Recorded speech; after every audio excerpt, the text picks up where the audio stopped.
Hello everyone, welcome back to my channel. আশা করি সকলে খুব ভালো আছেন। আমিও খুব ভালো আছি। আর আমার পরিবারের সকল বন্ধুদের জানাই অনেক অনেক অনেক ধন্যবাদ আমাকে এইভাবে সাপোর্ট করার জন্য।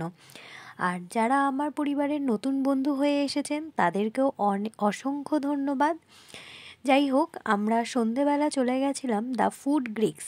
এটা হচ্ছে সোদপুরেই আছে। তো সেদিন সন্ধেবেলা সেরকম কিছু খাবো নাই ঠিক ছিল, তো ঘুরতে বেরিয়েছিলাম। তাই ভাবলাম যে চোখের সামনে এই রেস্টুরেন্টটা আমরা দেখতে পাই, তাই ভাবলাম যে যাই একটু ঘুরেও আসি আর একটু ভিডিও করে আসি। সেইভাবেই এই রেস্টুরেন্টটার মধ্যে আমাদের ঢোকাম।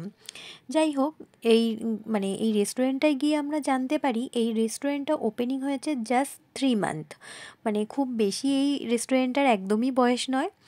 আর এই রেস্টুরেন্টটা রয়েছে হচ্ছে সোদপুর বিটি রোড, কস্তুরীর ঠিক অপোজিট সাইডেই এই ছোট্ট এই রেস্টুরেন্টটা রয়েছে।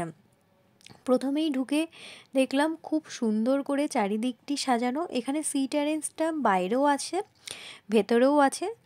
ভেতরে হচ্ছে বসার সিট অ্যারেঞ্জটা খুব বেশি নয়, আর বাইরে 3-4 জন মিলে আড্ডা দেওয়ার মতো জায়গা রয়েছে। খুবই ছোট প্লেস, কিন্তু খুব সুন্দরভাবে বেশ অ্যারেঞ্জ করা, আর বেশ বই টই রাখা আছে। আর ডেকোরেশনটা আপনারা দেখতেই পাচ্ছেন, খুব সুন্দর। আর যারা বই প্রেমী আছেন, যারা বই পড়তে ভালোবাসেন, তারা কিন্তু এখানে এসে বই কিন্তু পড়তেই পারবেন। কারণ হচ্ছে এখানে দেখলাম প্রচুর বই রাখা রয়েছে, আর খুব সুন্দরভাবে ওয়েল মেনটেন্ড, মানে খুব সুন্দরভাবে কিন্তু এরা এই রেস্টুরেন্টটা মেনটেন করছে। আর দেওয়ালে দেখলাম খুব সুন্দরভাবে মানে ডেকোরেশন করে রেখেছেন ওনারা। আমার খুব ভালো লেগেছে। আর হ্যাঁ, এই ভিডিওর মাঝখানেই বলে রাখছি, যারা আমার ভিডিওটি কন্টিনিউ করছেন তাদের কাছে একটাই অনুরোধ, প্লিজ একটা লাইক দিয়ে আমার ভিডিওটি দেখা শুরু করবেন।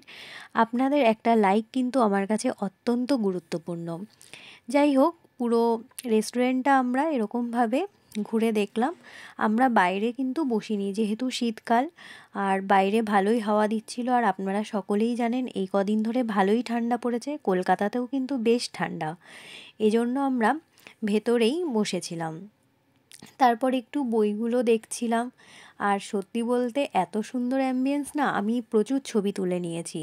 আমি নিজের ছবি এখানে অ্যাড করিনি সেভাবে, কারণ হচ্ছে পুরো রেস্টুরেন্টের ডেকোরেশনটাই আমার মনে হয়েছে আপনাদেরকে দেখানোটা উচিত।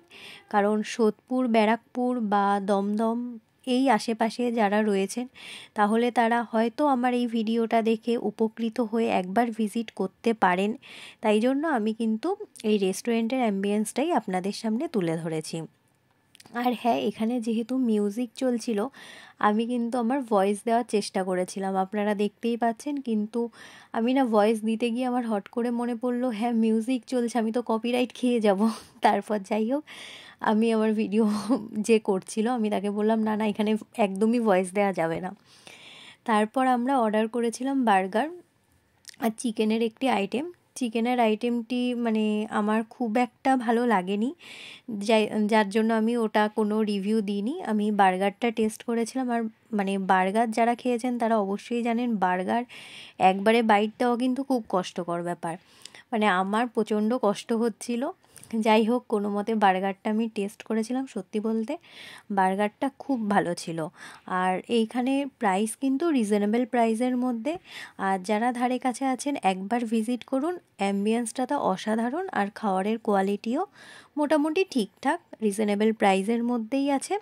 তাহলে আজকে এটুকুই। আমার ভিডিও ভালো লাগলে অবশ্যই লাইক করবেন, কমেন্ট করে জানাবেন কেমন লেগেছে, আর সাবস্ক্রাইব করে আমার পাশে থাকার জন্য অনুরোধ রইল। টাটা।